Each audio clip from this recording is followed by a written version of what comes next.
खबर तफसील से। ज़रूरी क़वानीन के खिलाफ किसानों का एहतजाज जारी है। अपने मुतालबात को लेकर किसान अड़े हुए हैं। सरकार की तरफ से किसानों से बातचीत की कोशिश भी जारी है, लेकिन किसान लीडरान कोई शर्त मानने को तैयार नहीं हैं।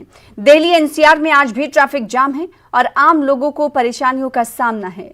किसानों के एहतजाज की वजह से दिल्ली गुरुग्राम बॉर्डर पर सख्ती बढ़ती जा रही है। यहां पर गाड़ी को चेक किया जा रहा है, जिसके बाद लोगों को एंट्री मिल रही है और इसीलिए ट्रैफिक जाम का मसला भी दरपेश हो रहा है।